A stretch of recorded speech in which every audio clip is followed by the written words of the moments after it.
Então, acho que desde criança eu gostava de ensinar. Meu pai e minha mãe sempre me davam bonecas de presente, de Natal, de aniversário, né? Até que num dos meus aniversários o meu avô me deu um quadro de giz. Aí eu achei o máximo. Aí eu montei aquele quadro e coloquei as bonecas no chão e comecei a dar aula para as bonecas, entendeu? Aí eu fiz daquilo um hábito. Quando eu chegava da escola, em vez de eu fazer como eu fazia antes, tentava imitar as professoras, às vezes olhando para uma parede, eu fazia isso com as bonecas.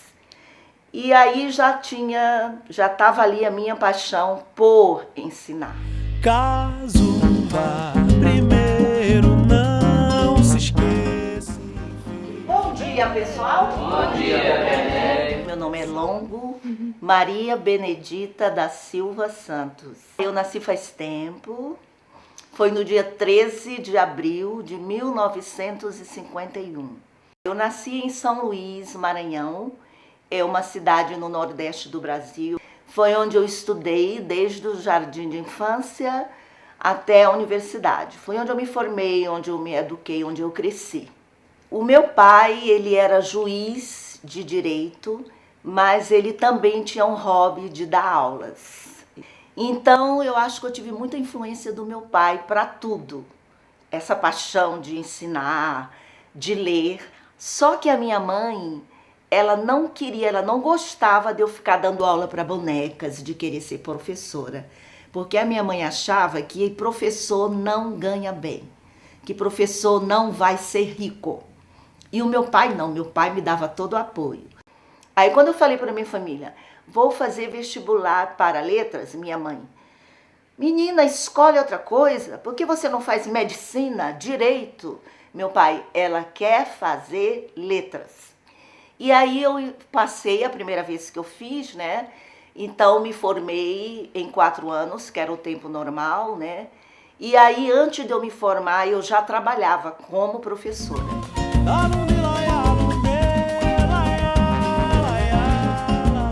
Quando eu cheguei em Brasília, capital do Brasil, tudo grande, eu fiquei meio assim com medo. E aí eu fiz um teste para dar aula de inglês na maior escola, que é um centro binacional. Menina, passei.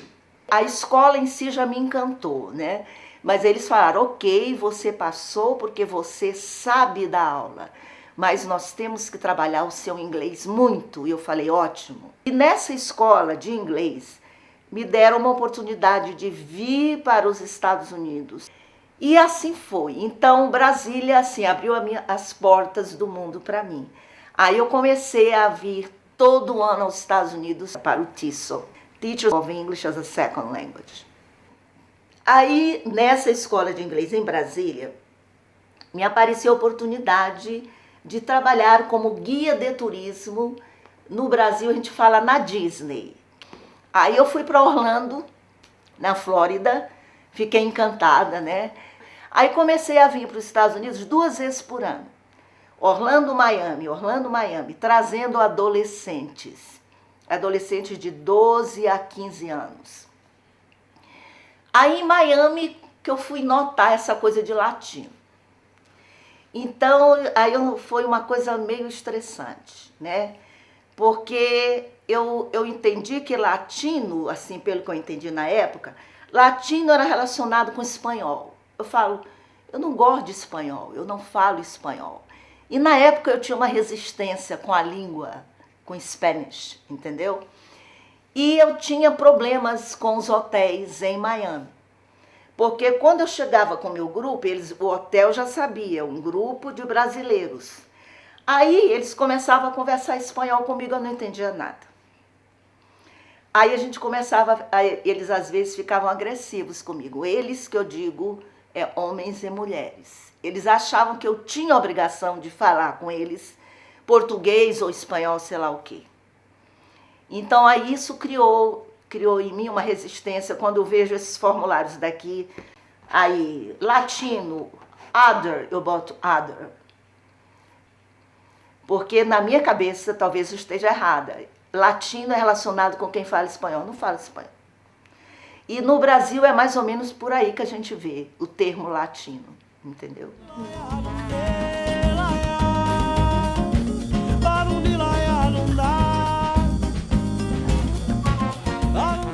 Eu já cheguei como coordenadora do Self-Study Program do Yamada Language Center, que eu ia começar junto com o mestrado.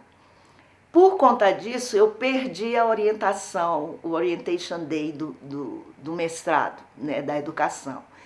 Então, no primeiro dia de aula, eu estava assim, deu vontade de eu sair correndo. Eu me senti completamente perdida e digamos que na primeira semana eu tive vontade de largar tudo e voltar para o Brasil. E se eu não tivesse um mentor, o meu chefe da época, que é o diretor do Yamada Language Center, o Jeff Magoro, ele é muito importante na minha vida, porque ele me ajudou, ele me deu apoio, porque eu quis ir embora.